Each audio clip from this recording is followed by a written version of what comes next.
accommodate the needs.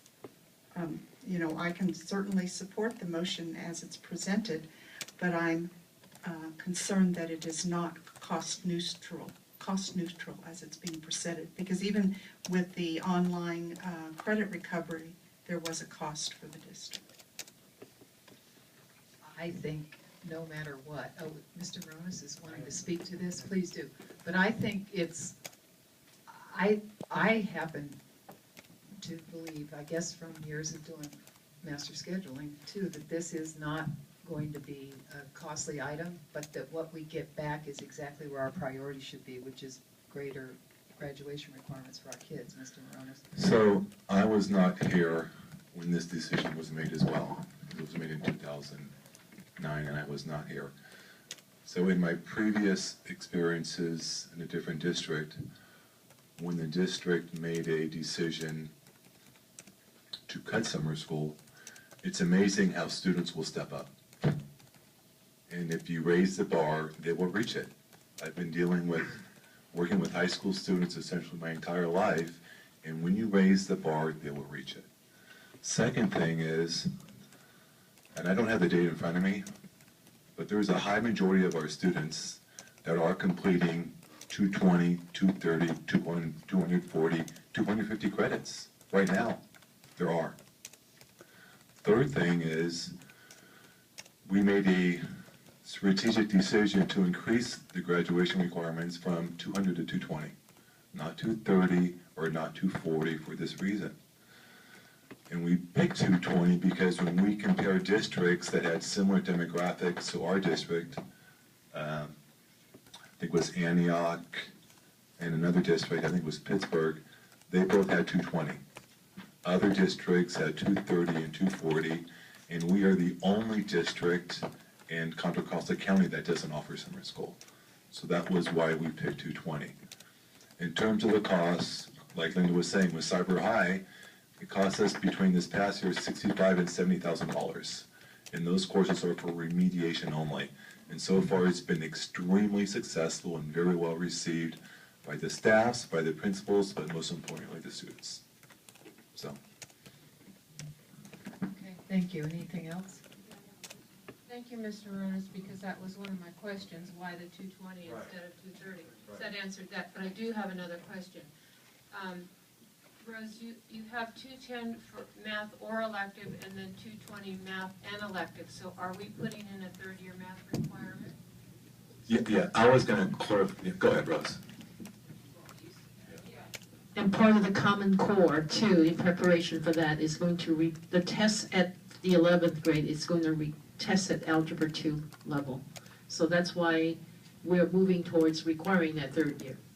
So we're not only moving up to 220, right. we're adding additional 3 years for those math. juniors and seniors, it'll be 10 extra for electives and 10 math. So it'll be not 20 credits for math, but 30 credits for math, a third year of math. So we have created a steering committee in math to decide what math course that will be. Okay. And it's a good chance to update maybe some of the math courses we have. We've had a business math class that gets a bad rap, and we hope those are gone. Yeah, so it's a good chance to review the math pathway and prep kids. And we are going to bring back, if you approve this tonight, we are going to bring back a draft of the board policy and the how that's going to be implemented. Right. Any other questions, Mr. Lawrence? Yes, Rose, is it correct to say that the vast majority of students are already meeting these requirements? Well, the math part, maybe not. So, you know, the hope is that, you know, with this expectation, higher expectations, that we will. Because I think originally my understanding was that students in high school, they were not taking a challenging third-year math course. And that's why the discussion at that time was to eliminate that requirement. So we are really hoping to turn that around.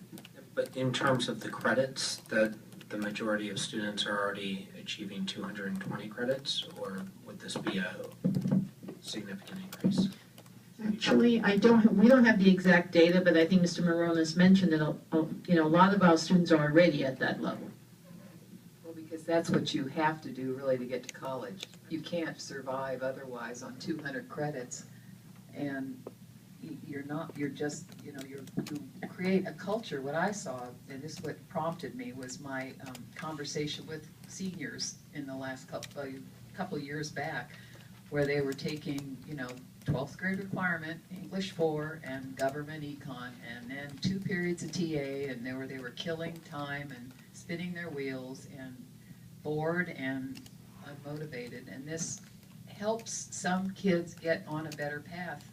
And one of the beauties, like Dr. Bernard and Rose were saying about the PSAT test, is, be careful, okay, you have 2 more weeks, okay, is that it really identifies those students that have AP potential that could and should be taking AP classes. Yeah. Okay. No, it's such a good message. It's such a good message.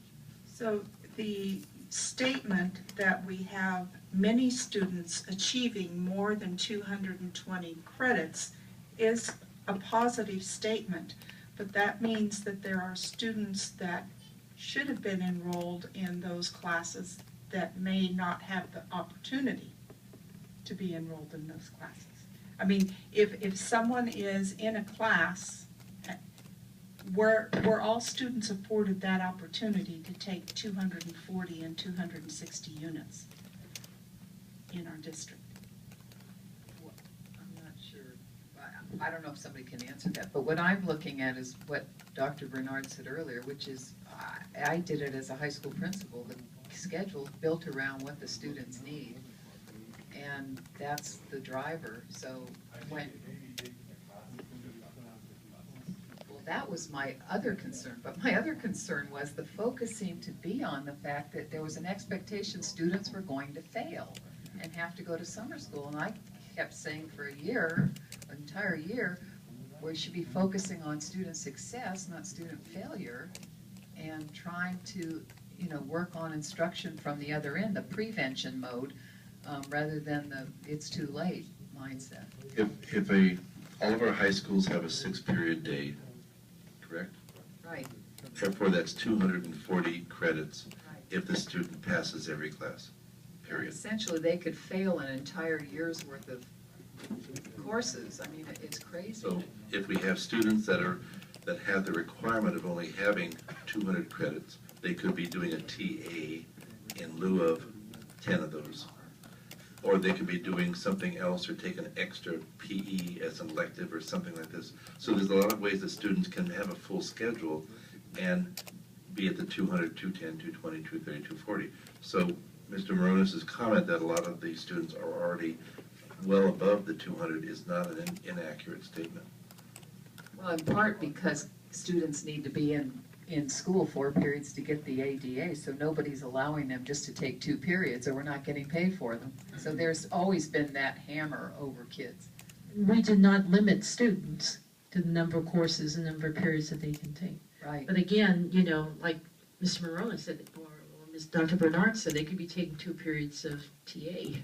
It's again that, and the expectation, we now have we're proposing to have some real, much higher expectation in terms of the course requirement.